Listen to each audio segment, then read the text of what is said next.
Call admin and finance to order. Roll call, please.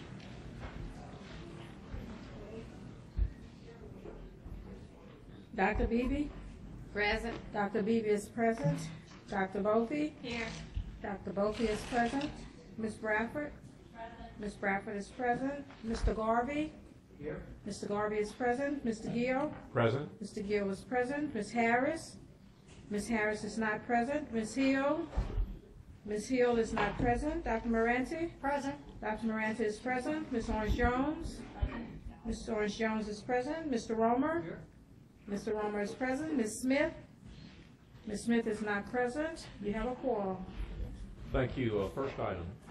Your consent agenda is ready for approval, adding items 4.1, 8.1, 8.2, and 9.1. Do we have a motion? Ms. Bradford, second, Ms. Jones. Any objection to the motion? Motion carries. Next item. Next item is on page 16, item 4.2, consideration of AG program and budget revisions and/or progress reports on statewide or block grant programs for fiscal year 2015-2016, principal coaching and TAP expansion. Recommendation is to approve. Do I have a motion to approve? Mr. Garvey, a second. Second. Ms. Bofi. Any discussion on this item? Any objection to the motion? Motion carries. Next item. Next item is on page 20, item 4.3, consideration of 8G funding cycle activities, approval of 8G statewide programs for fiscal year 2015-2016. The recommendation is to approve. Ms. Bradford approves. A second. Mr. Garvey. Any discussion on 4.3? Motion carries. Next item. Next item is on page 51, item 4.4, consideration of 8G funding cycle activities, building the 8G program and budget for fiscal year 2016-2017. The recommendation is to approve. Do we have a motion to approve? So moved. Ms. Buffy, Dr. Bradford, Ms. Bradford. Any discussion on this item? I just want to make, this is the beginning of us setting the budget cycle, is that correct? And if projections were to change toward the positive, I'm an optimist these numbers could be adjusted, or I guess in the negative, if they came in lower, they could still be adjusted. And the same is true for the allocations as well, they can be adjusted? Yes, we can adjust it. All right, thank you. I have a question, Mr. Dr. Beebe? Yes. The management and oversight amount, that has always been this dollar amount? Because I can't hear down here or over here. Is this not working? None of it's working very well. Okay. So this is pretty much consistent with the management and oversight? Yeah, dollar we'll amount? confer. I think it is. It is, Yes. it is. Kim? It's usually about 4%. Okay.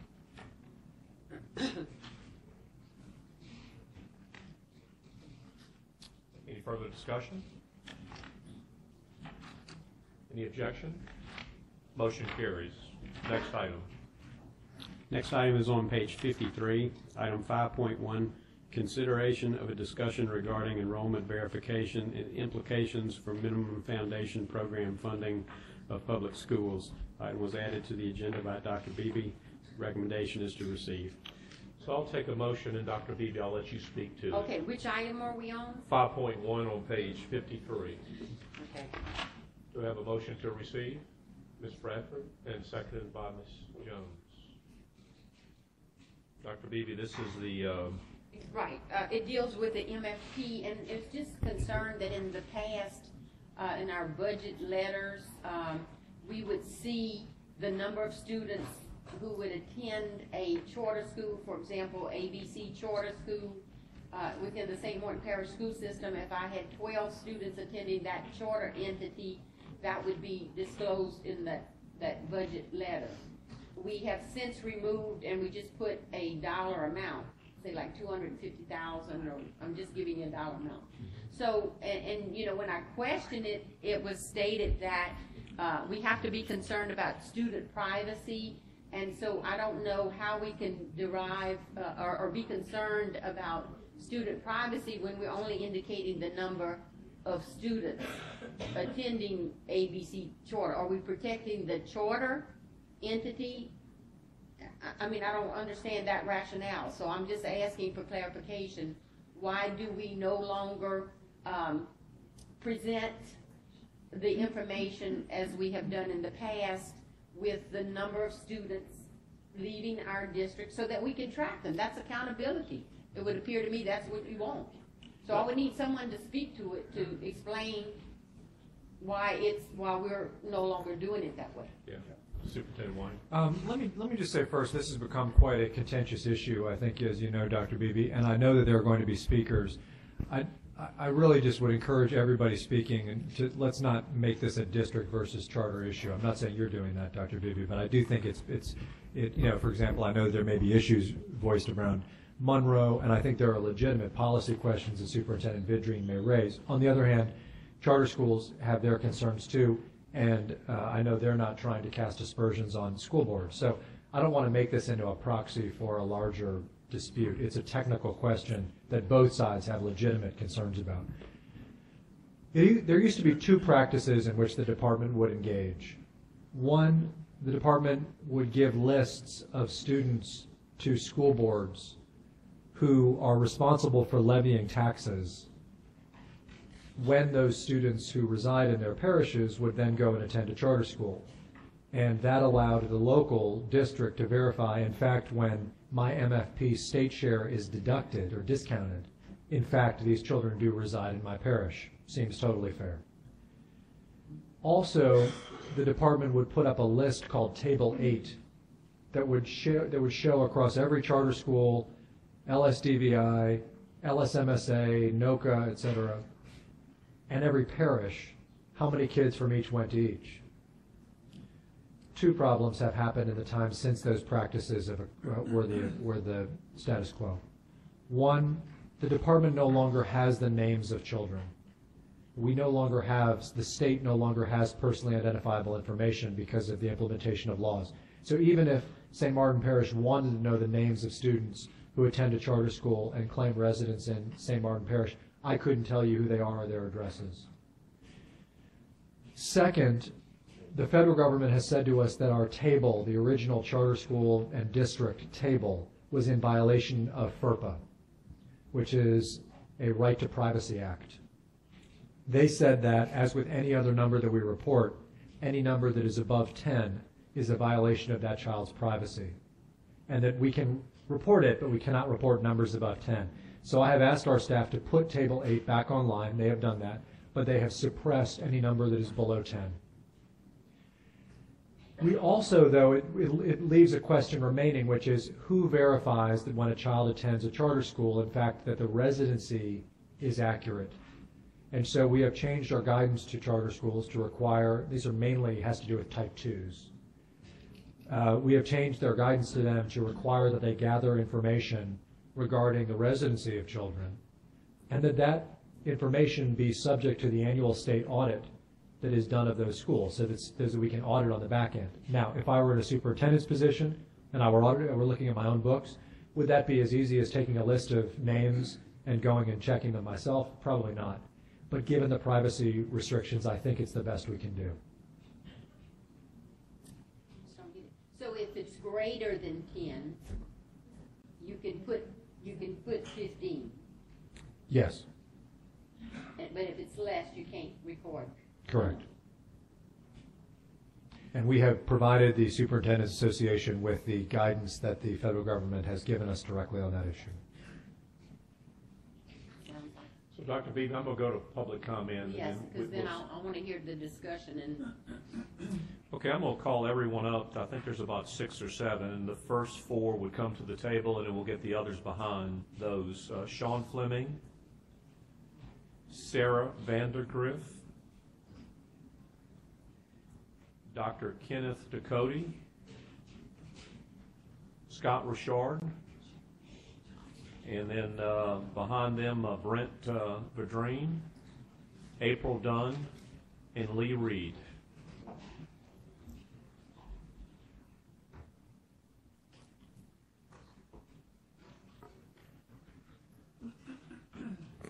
Good afternoon. Wish the cafeteria was still open, but there we have it. Sean Fleming with Louisiana Developmental Disabilities Council. April Dunn is our new vice chair of the council.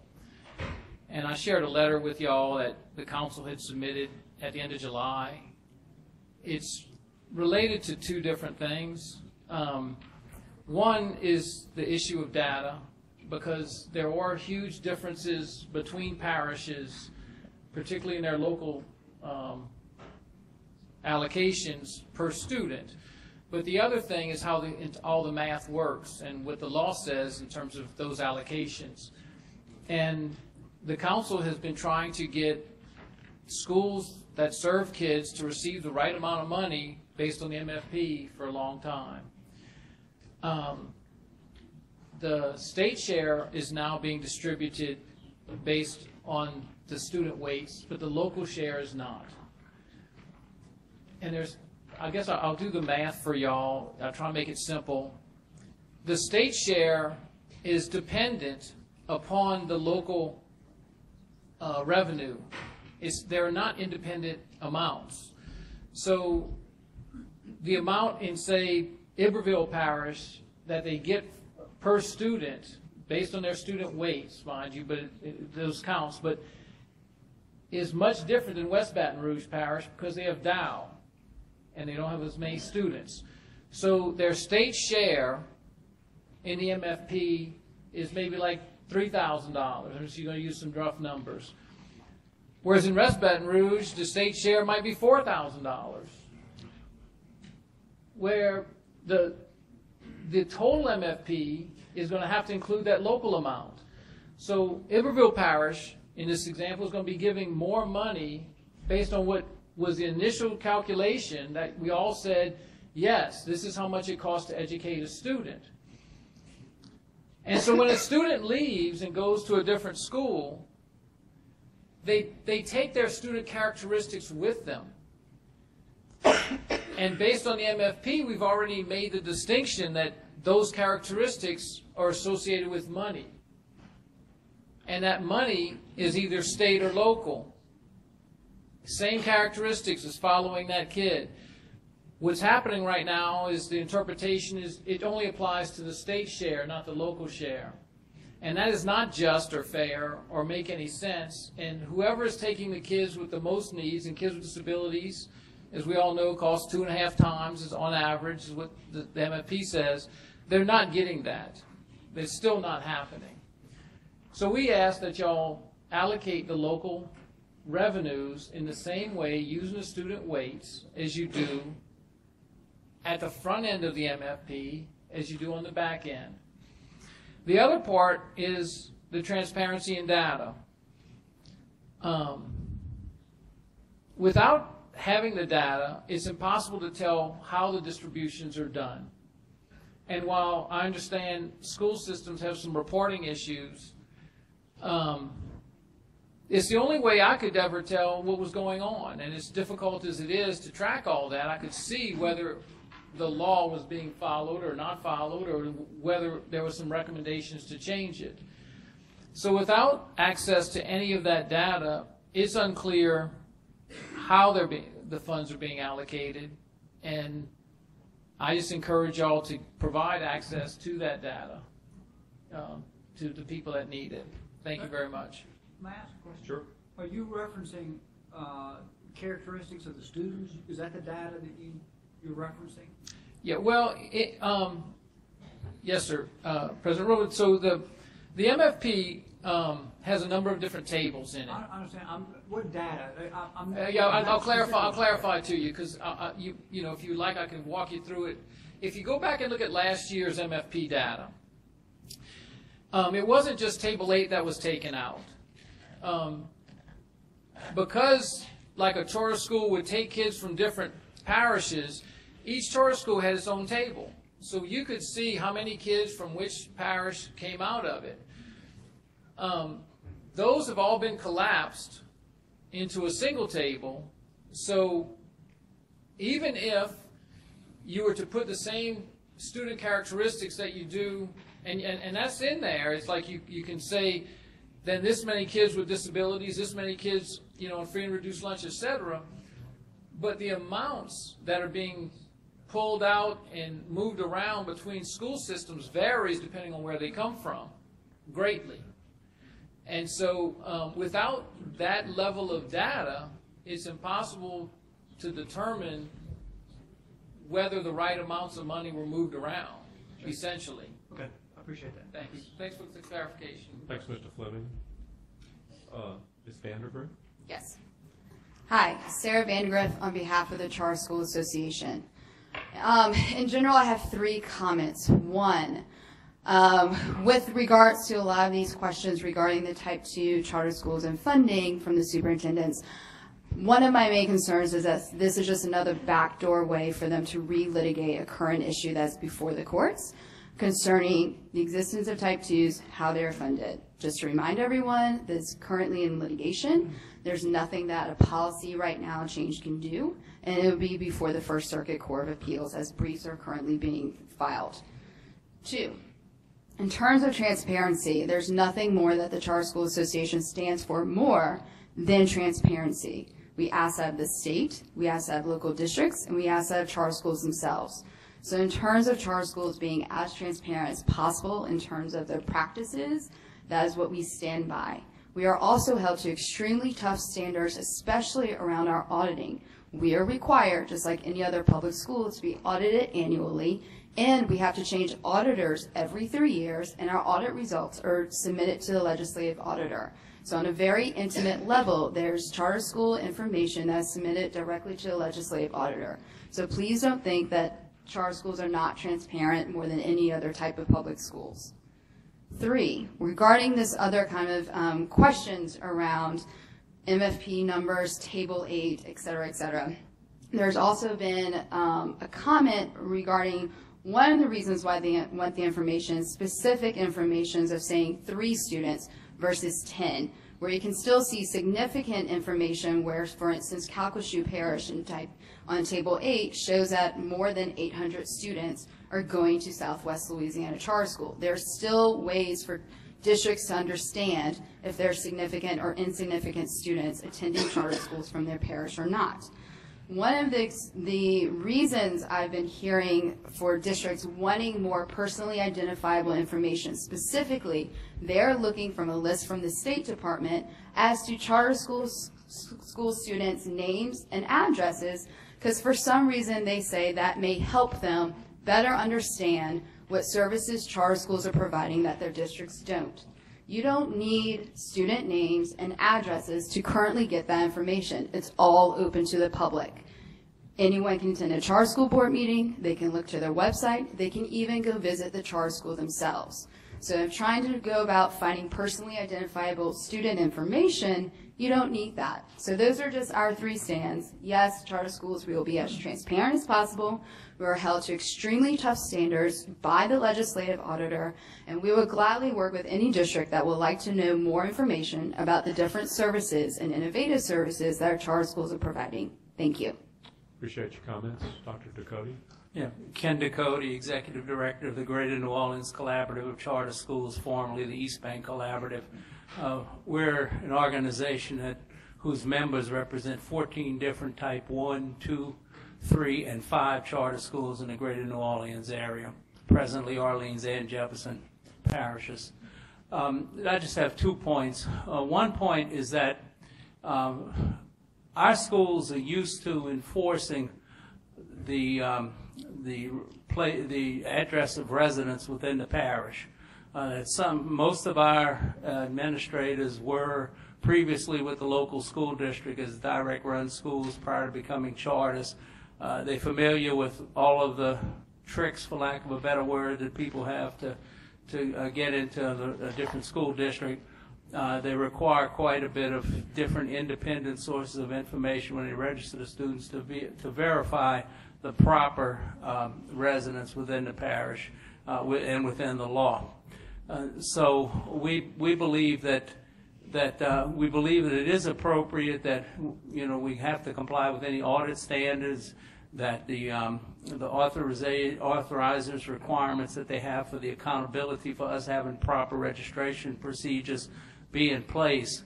But on my second point is we do have a concern that that would morph into privacy violations. You know, because of recent state changes that were then followed up by opinions of the Attorney General, our schools have gone through new training on privacy. They have had to adopt new policies and post policies as to what information is being distributed and so on.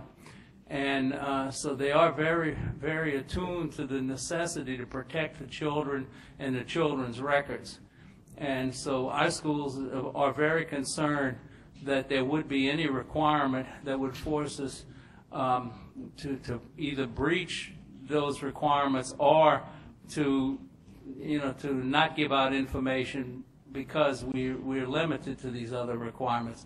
So we just want to make sure that everything that's done is done to hold us accountable and not to violate any of the students' rights. Thank you. Appreciate your comments. Ms. Dunn? Good afternoon, board members. My name is April Dunn, and I'm representing for the DD Council for Vice Chair.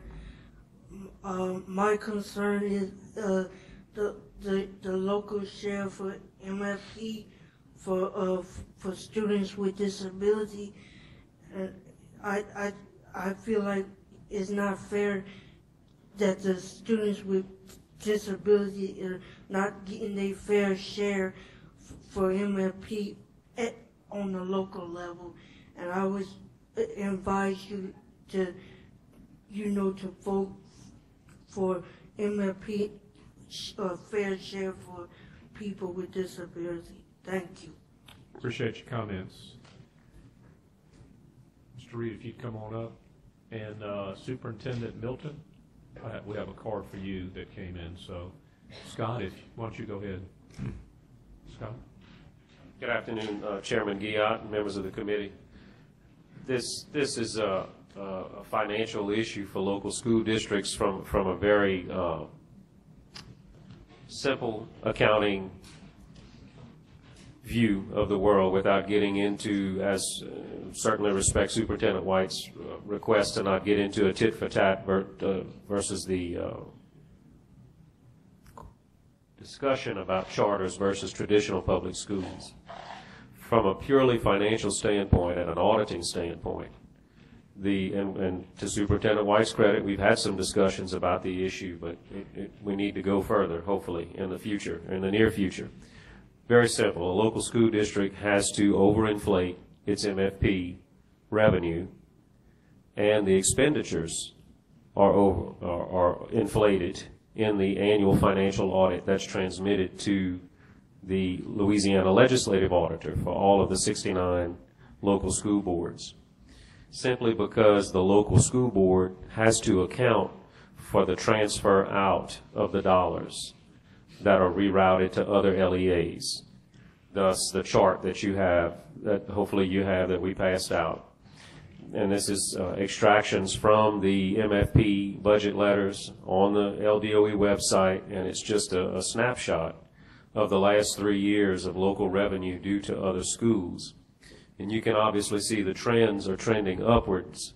At the bottom of the chart, you can see the state totals have gone from about $184 million in 13-14, upwards of $242 million this fiscal year.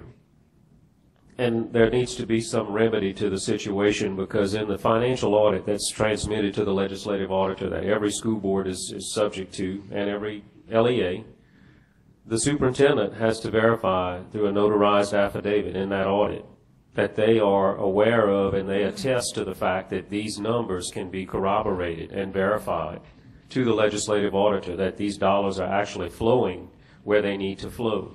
And there's no way for a local superintendent or a local school board to be able to verify that, especially now that Table 8 has been reduced in status to a less than 10 type reporting mechanism. So these are not contrived numbers from Scott Richard or the LSBA. These are from the LDOE website, from the MFP tables that reflect money flowing out of local school districts. And from a purely accounting standpoint, these are not minor dollar amounts.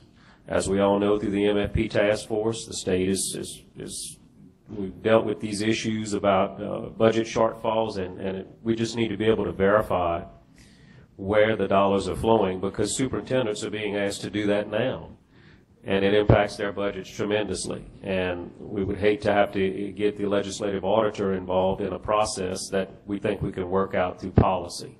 Thank you. Thank you, Mr. Shore.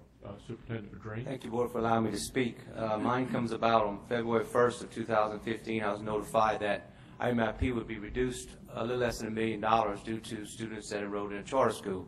So we looked at who they were, and there was 199 students. Well, we checked the department. We didn't get those names and that, but they sent us the addresses.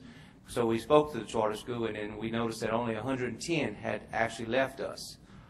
But yet there were 89 more students that were deducted from our MFP, taken from us in the middle of the year, toward the end of the year. And but our contingent was we were never paid for those students. They were not enrolled with us the previous year or the previous. They weren't currently enrolled with us at all. But yet that February to October payment, that was deducted from us, like they were with us. Mm-hmm. And we still contend those students were not with us. They were not enrolled with us in 13-14. They were not enrolled with us in 14-15. But yet our MFP was taken for those reasons, for those students out of our budget. And that's a concern because we don't know who they are. Well, we learned who they were, and we figured out that 89 of them were not ours. And we still contend they're not ours, but in our conversations, we've had conversations with people at the State Department of Education, and they contend those are private information, and that we don't know that. But we do know who they were, because we went and where we can talk, we know each other, and so we found out who the students were. But that's our biggest contend, that we're not going to get that back, and it's going to happen again, that we have no clarification who these students are and whether being deducted for. Like I said, we found out on February 1st in an email that we're going to be deducted a little less than $1 million out of a budget, and that we weren't prepared for. So our thing is just, we talk about transparency. We just want to know if they actually were our students that went over there, and what proof do we have? Okay, we appreciate the comments. Obviously, and Mr. Guion, if I may, and that's the real concern. You know, it is about transparency, and I mean, who does business like this? Only in Louisiana's educational system, and I think it's a real issue. I think that probably, and Brent, I don't know the situation specifically. You did bring it to my attention. When you say, and I'm not, this is not a criticism, but when you say the kids are not ours, you mean they don't live in Monroe City? Well, they stated their address currently that the charter school has them down for are Monroe City. Yeah. They were in Monroe City because they originally took the money from Washita Parish as a whole, and then they realized that those students lived in Monroe City since we're 2 and 1. To answer to Dr. Beebe's question, I actually think this is an issue that school systems that are in the nature that Monroe City and Washita are in, which is you have one school system surrounded by another, struggle with this all the time. When you have one school system, all of whose border is another school system, you're going to struggle with attendance issues, whether it's school zone to school zone or whether it's charter to district. So here's what I would suggest. First of all, Superintendent Vidrine is one of the finest superintendents in the state. Nobody should have any concern about the veracity of what he's suggesting, and it is going to be an earnest suggestion. I would like to understand the situation better. So for the board, I will schedule a call myself with our finance staff and with Superintendent Vidrine, and we can go over and understand the situation better. Thank you. Thank you. Fair enough. Yeah, this is Lee Reed representing Louisiana Association of Public Charter Schools, and I'm not sure much more comment is needed. I will only say that we are more than happy to work through and talk through the issues that have been raised. There are many that have been raised today between the local share of the MFP and students and transfers and lots that have been discussed that were really outside of the wheelhouse of what the superintendent just mentioned. We're all in favor of that sort of thing. We do have to draw the line. The state legislature drew the line last session and session before about personally identifiable information. And we as schools and charter schools have to assure ourselves, we have to assure our parents and our students that we're going to protect that information. So anything beyond that line, we have to, should say, draw the line on. Anything above and beyond that that brings more transparency, that helps through the process, that gets us where we need to be, we're more than welcome this conversation. But we have to draw that line and stay true to the legislative intent, true to what the legislature passed, true to what we all worked on over the past couple of years to ensure student privacy is met. And so willing to work through it, and I appreciate the superintendent's comments. We'll go from there. Thank you for your comments. Superintendent Milton. Hollis Milton. President Myers, look, I don't reiterate anymore. I think we're probably on the same page. I would suggest that the representative who sponsored that bill last year on data privacy be involved in all of this, because I don't believe this was ever an intended consequence of what we're struggling with now. I think we can get him. Thank you. So sorry. Thank you. If I can get the representative, who was the representative that was involved in this bill? Someone tell me? Was it Schroeder? For data privacy, who pushed this? I think it's Schroeder. Schroeder. There you go. John Schroeder. I think we should have John Schroeder at the table working with us on this, because I think he's going to have some major issues that I don't think this was ever an intended consequence of his to have an issue like this. We do need to resolve it. We don't want to create a tit for tat contentious thing, but I think we need to sit down, because if we don't do that, it is going to turn into that. And that's, and that's not me saying that, how these things evolve.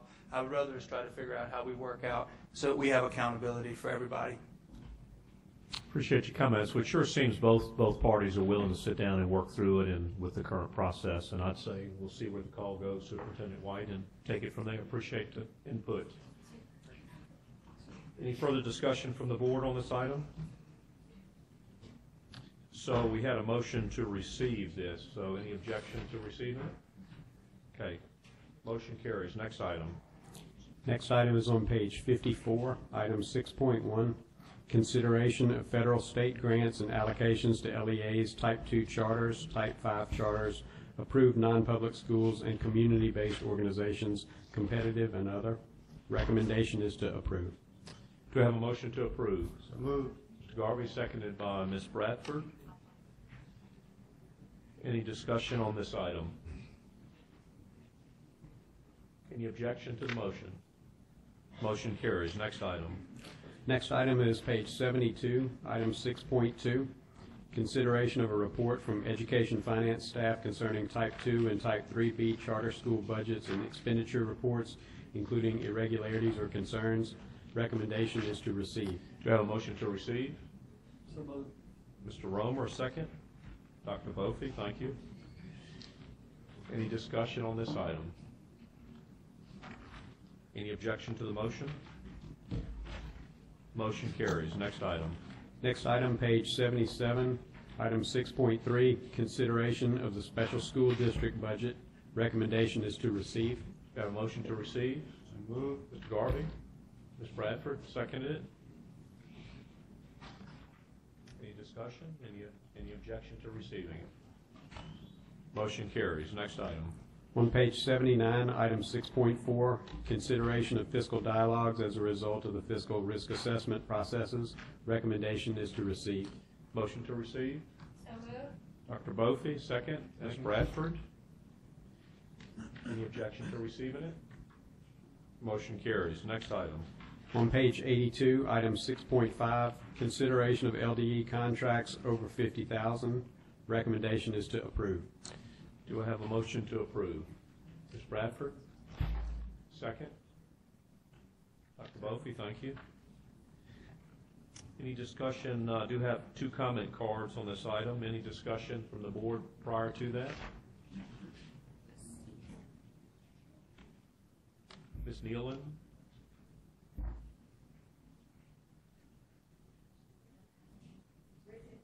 Bridget? Sorry. No? You okay? And Carol McCall?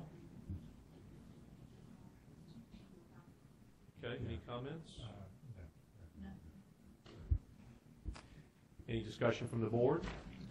Any objection to the motion? Motion carries. Next item.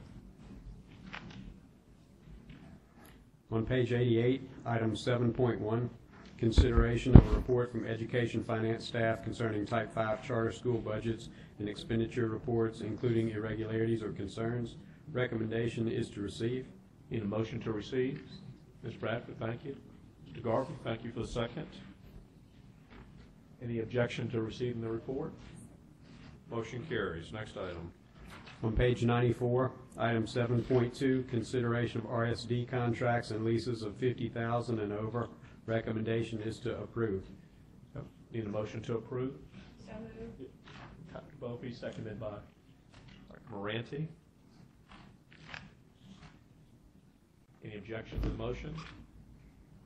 Motion carries. Next item. Next item is on page 117, item 9.2, consideration of ratification regarding the submission of the high school graduation report to the House and Senate Committees on Education of the Louisiana Legislature as well as the governor. The recommendation is to ratify. So moved. Ms. Bradford moved and Dr. Bopey seconded it. Any discussion? The only thing I would point out, if I may, is that I believe. Yes, sir. And Shan may have to correct me.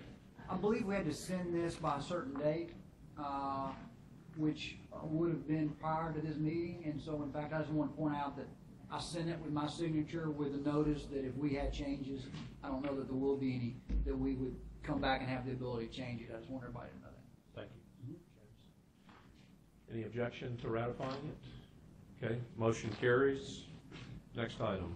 That concludes your agenda.